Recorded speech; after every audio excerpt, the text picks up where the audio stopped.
सहनाववतु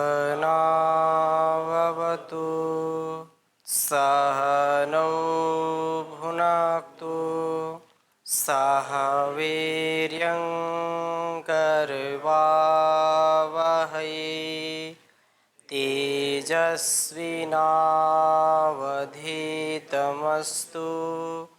मा विद्विषावहै।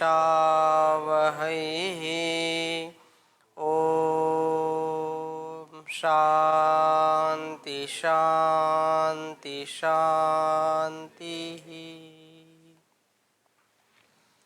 वैदिक जीवन पद्धति की इस कक्षा में आप सबका हार्दिक स्वागत है, अभिनंदन है। ईश्वर स्तुति, प्रार्थना, उपासना के मंत्रों को हमने समझा और पहले मंत्र से लेकर के 8वें मंत्र तक जो भी स्तुति के रूप में, प्रार्थना के रूप में, उपासना के रूप में जैसा भी हमको अभिष्ट है, हम ईश्वर का गुणगान करें, ईश्वर परिधान करें तथा उसकी आज्ञा का सर्वथा पालन करते रहें, वेद अनुकूल आचरण करते रहें, तो निश्चित रूप से इस संसार में आकर के जो हमारे लिए अनुकूल हैं, जो हमारे लिए मर्यादित सुख हैं, वो हमको जरूर मिलेंगे।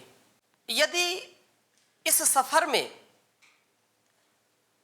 हमसे कोई त्रुटि होती है तो हम ईश्वर अर्पण करें, निष्काम भाव से कर्म करें, अहम ना आए। अहंकार से युक्त होकर के यदि हम करेंगे कोई कार्य तो ये हमारा वहम होगा। हम सदा सर्वदा निष्काम कर्म का अनुष्ठान करें, उस ईश्वर की आज्ञा का पालन करें, तो निश्चित रूप से संसार का जो उपकार हमारे ऊपर है, हम उसको कई गुना उतार सकते हैं। उतारने का तात्पर्य यह है कि देहि में ददामिते, उस परमात्मा ने शरीर दिया है, साधन दिया है, तो हमारा ये निज कर्तव्य है कि हम भी इस संसार के लिए कुछ दें।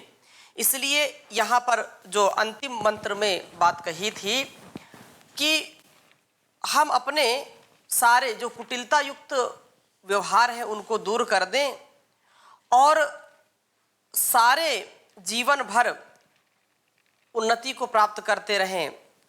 हम धन ऐश्वर्य को पाएं, जो भद्र है उसको पाएं, जो मोक्ष रूप सुख है उसको पाएं, और ऐसा दूसरों को भी हम सुपथ का मार्ग दिखाएं, सुपथ से उनको भी ले चलें, जिस प्रकार से भूष्ठान्ते न मुक्तिम विधेम।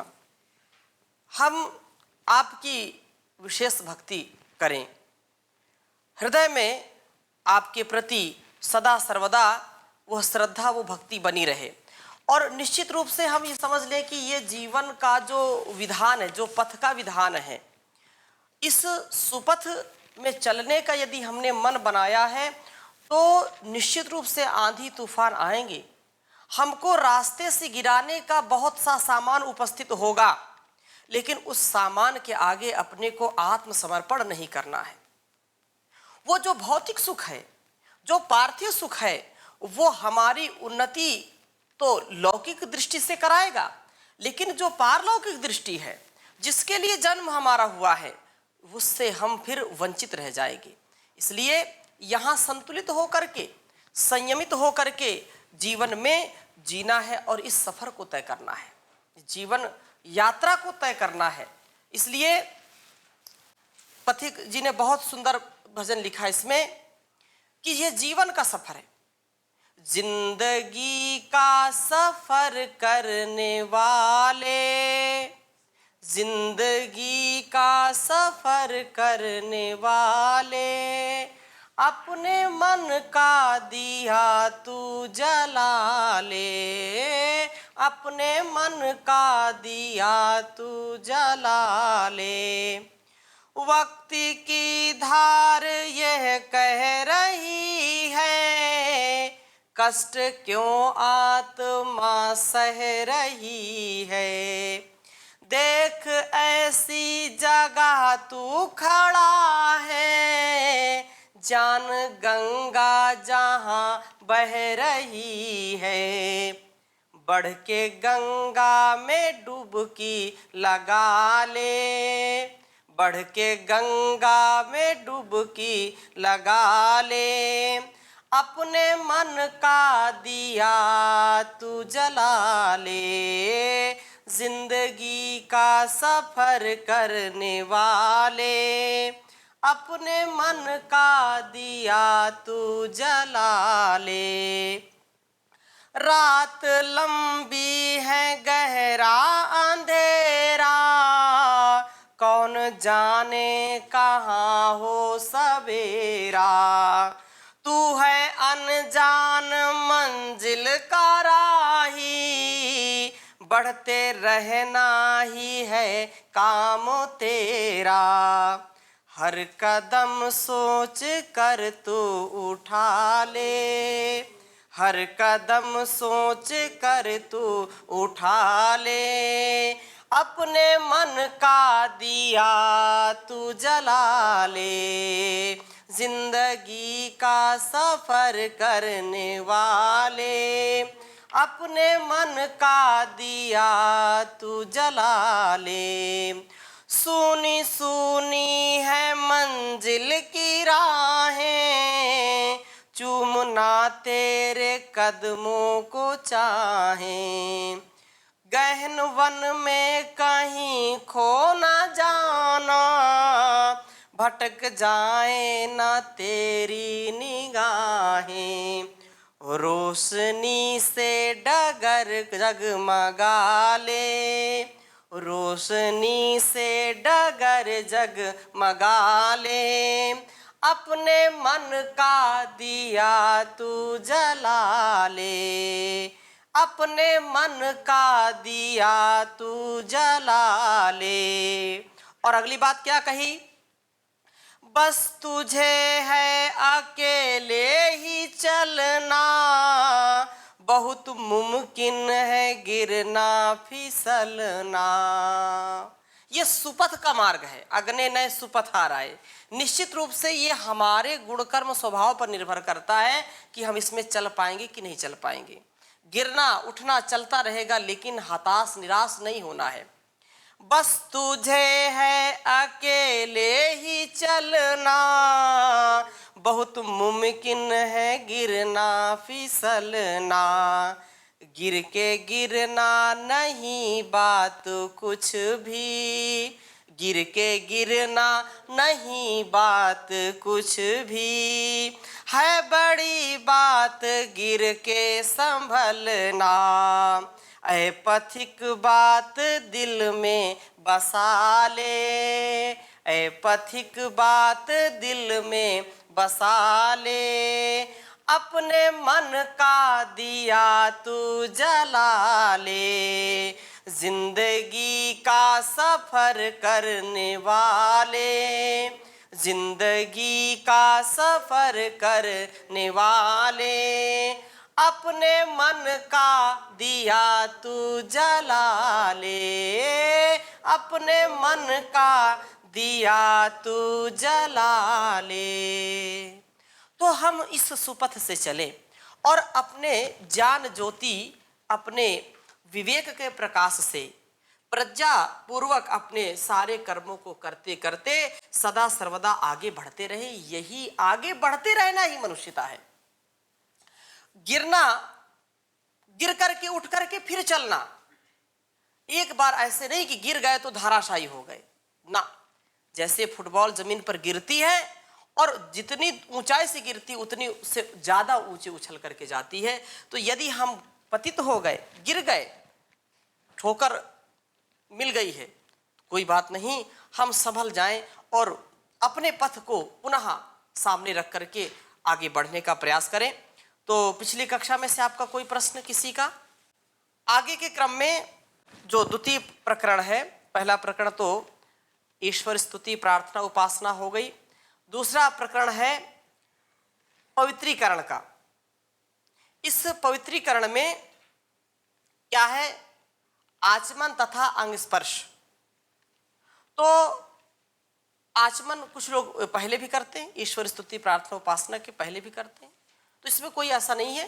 अंगों का और शरीर के स्वच्छता के लिए जो प्रतीक बनाया है और वो बहुत वैज्ञानिक है, बहुत महत्वपूर्ण है, इसलिए आचमन का भी विधान किया है। आचमन के विषय में बहुत ही सुंदर बात शतपथ ब्राह्मण में कही कि यद यदप उपस्पृशति अमेध्यो वै पुरुषो यद अनृतम वदति तेन पूतिरंतरंतः मेध्या व आपः मेध्यो भूत्वा व्रतम उपयानीति पवित्रम व आपः पवित्र पूतो व्रतम उपयानीति तस्माद् व अप उपस्पृशति। शतपथ ब्राह्मण का ये वचन है। ये क्योंकि आचमन का विधान है तो उसके संदर्भ में हमको थोड़ी सी जानकारी जरूर होनी चाहिए। कहा कि मनुष्य असत्य भाषण भी करता है। जब बेहोश होता है, उसको पता नहीं चलता क्या सत्य है क्या असत्य है, तो वो अपने स्वार्थ के लिए या अपने स्वभाव के वशीभूत होकर के असत्य बोलता ही है। तो असत्य बोलता है, असत्य भाषण करता है, अतः वह संस्कार ग्रहण के अयोग्य है।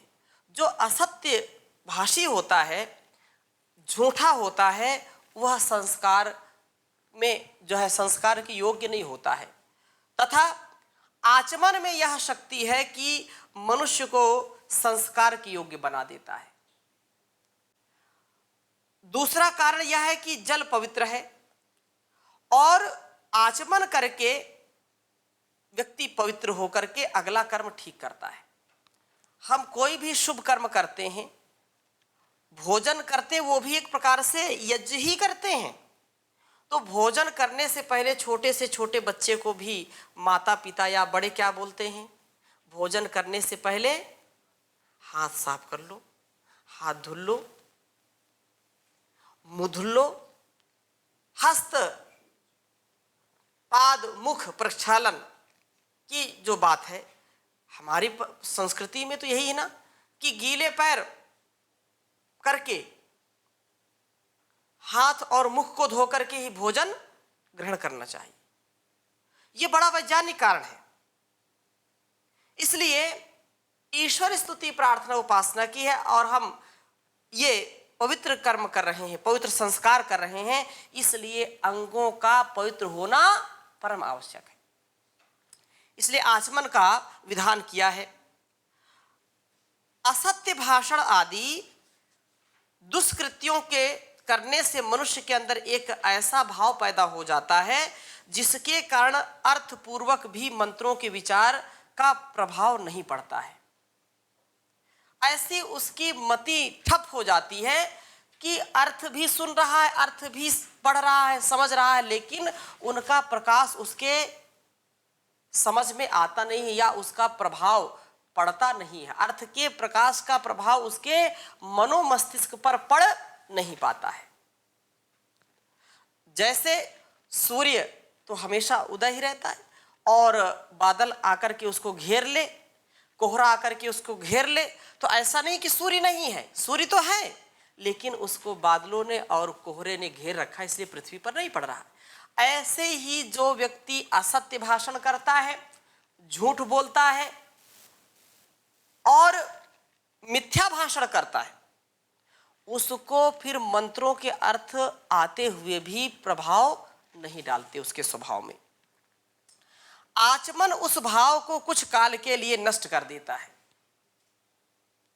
बिना आचमन के आप इस अनुष्ठान को करके देखिए और आचमन करके देखिए, बड़ा प्रभाव आपको पड़ेगा। ये एक वैज्ञानिक कारण है। इसलिए आचमन उस भाव को उस कुछ काल तक बना करके रखता है। अर्थों पर या अनुष्ठान पर हमारा पूरा ध्यान जाता है, जिससे मंत्र का प्रभाव मनुष्य के आत्मा पर पड़ता है। मंत्र हम बोलते हैं, सुनते हैं, तो उसका प्रभाव आत्मा पर पड़ता है। अतः संध्या में भी जो उस कलुषित भाव को निरंतर दूर करने के लिए बीच बीच में आचमन लिखा है। संध्या जब हम ब्रह्म यज्ञ की चर्चा कर रहे थे तो विशद रूप से इसकी चर्चा की थी वहां पर। दूसरा कारण यह है कि जल पवित्र करने वाला है।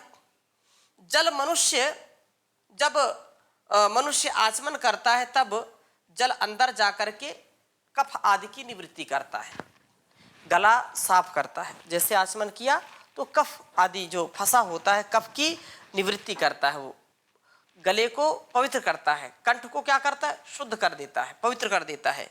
इसलिए आचमन का भाव यहाँ पर है, आचमन करना चाहिए। और कफ आदि की निवृत्ति करते हुए ज्ञान तंतुओं में शांति स्थापित करके पवित्र और शांत करता है। इसलिए उपस्थित कर्म के बिना दूसरा कर्म या दूसरी बात कोई भी ना करे और अपने अपने जलपात्र से सब जने जो कि यज्ञ करने को बैठे हों इन मंत्रों से 3-3 आचमन करें, अर्थात एक एक से एक एक बार आचमन करें। महर्षि दयानंद जी भी इस पर बहुत बल देते हैं। आज की जो स्थिति है, लोग बोलते हैं साथ एक ही पात्र में खाना खाने से, एक ही पात्र में जल पीने से प्रेम बढ़ता है, लेकिन हमारे ऋषियों ने क्या विधान किया है, सबके पात्र अलग अलग हों। आचमन पात्र यद्यपि उसमें चम्मच होती है, उस चम्मच का हम प्रयोग करते हैं, फिर भी यदि अलग अलग पात्र हो तो बहुत अच्छा है। क्या होता है कि जहां रोज नहीं होता यज्ञ तो वहां केवल यज्ञ वेदी पर पात्र होते हैं, चारों ओर रख दिया और लगभग 2 या 2-2 एक और 2-2 बैठ गए, प्रयोग करते हैं। अधिक लोग हों और नित्य प्रति इसका विधान है संध्या और हवन का, तो सबके पात्र क्या होने चाहिए, अलग अलग होने चाहिए। अनेक रोगों से निवृत्ति का ये उपाय है। जो एक दूसरे का जूठा खाते पीते हैं उनमें संक्रमण बढ़ने की संभावना होती है और वो अधिकांश लोग रोगी हो जाते हैं। और कुछ कुछ समुदायों में तो इसको ये ऐसा बनाया है कि नहीं नहीं ये हम साथ में खाएंगे, साथ में रहेंगे तो इससे प्रेम बढ़ता है। इससे प्रेम नहीं बढ़ता, इससे रोग बढ़ता है। वो सब जग जाहिर है, उसमें बोलने की कोई बात नहीं। इसलिए यह यहां तक कि जो घर के लोग हैं उनके भी खाने में इस को पवित्रता की दृष्टि से एक दूसरे का रोग एक दूसरे में ना जाए, उसकी दृष्टि से भी सबके भोजन की जो है व्यवस्था अलग होती है। थालियां, गिलास, चम्मच सब क्या होते हैं, अलग होते हैं, इसीलिए होते हैं। तो अब हम एक एक मंत्र को यहाँ पर ले रहे हैं और थोड़ी चर्चा करेंगे। तो सबसे पहले आचमन के मंत्रों में कहा कि ओम अमृतो पस्तरणमसि स्वाहा। इसको थोड़ा सा देखते हैं। तीनों मंत्रों को मैं लिख देता हूं, फिर चर्चा करेंगे। तैत्तिरीय आरण्यक के यह मंत्र हैं तीनों। ओम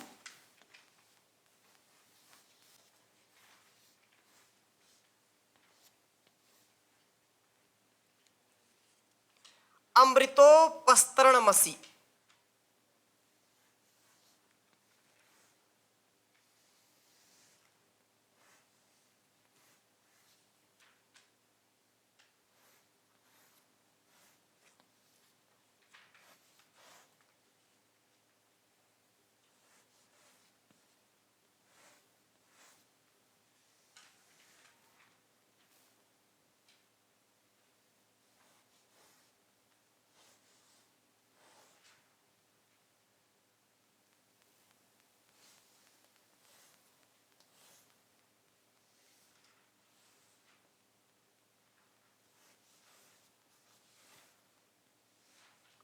ओम अमृतोपस्तरणमसि स्वाहा।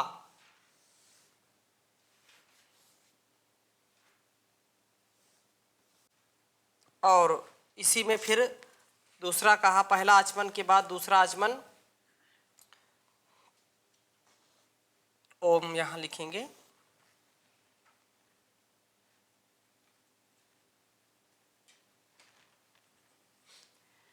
अमृतापिधानमसि।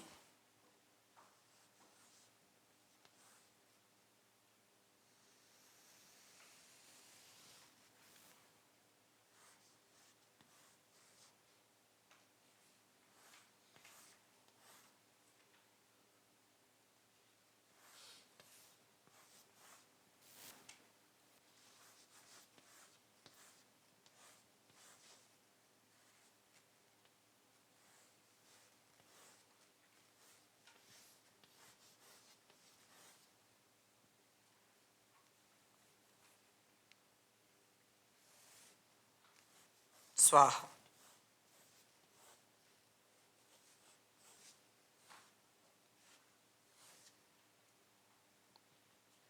और तीसरा ओम सत्यम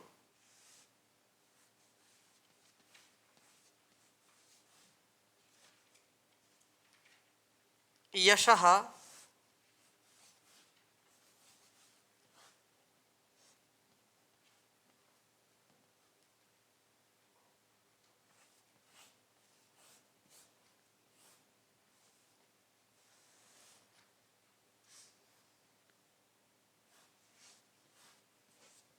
शेरमयी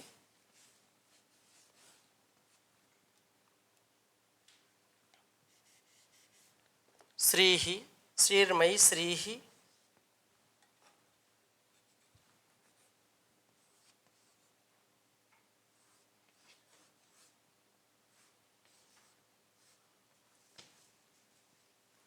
श्रयताम स्वाहा।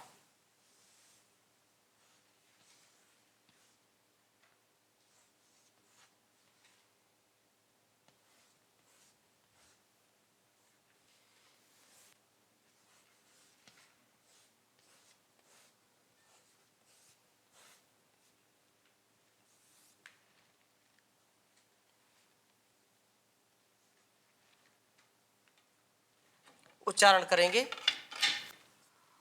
ओम अमृतोपस्त्रणमसि स्वाहा।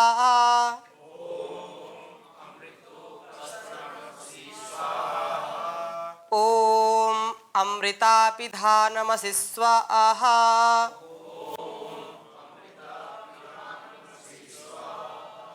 ओम सत्यम यशः श्रीर्मयी श्रीः श्रयताम स्वाहा।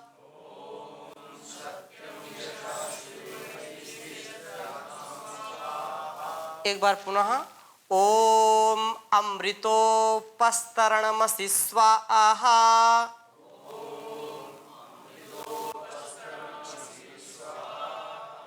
ओम अमृतापिधानमसि स्वाहा।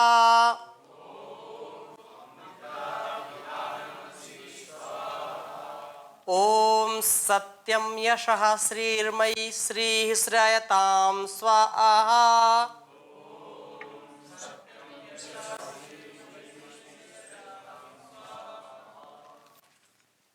अब इसके अर्थ को समझने का प्रयास करते हैं। सबसे पहले ओम, इसकी व्याख्या तो पहले हमने कर ही ली है। सभी मंत्रों में आरंभ में ओम का विनियोग होता है, ओम प्रयोग करते हैं। तो क्या कहा कि ओम ओम अमृतोपस्त्रणमसि, कि हे अमृत प्रभो, अमृत रूप प्रभो, उपस्तरणम, उपस्तरणम नीचे का बिछौना, जो नीचे का क्या होता है बिछौना, उसको क्या बोलते हैं, उपस्तरणम। हे प्रभो अमृत रूप प्रभो, नीचे का बिछौना असि, असि पस्तरणम असि, असि स्थः स्थ, अस्ति स्तः सन्ति, असि स्थः स्थ, अस्मि स्वः स्मः। तो तुम हो, तुम क्या हो? उपस्तरणम, उपस्तरणम, तुम क्या हो? उपस्तरणम। हे अमृत रूप प्रभो, आप उपस्तरणम, आप नीचे का क्या हो? बिछौना हो। या मैं आप सम्मानजनक त्वम, क्योंकि मध्यम पुरुष है तो त्वम का प्रयोग करेंगे। त्वम असि,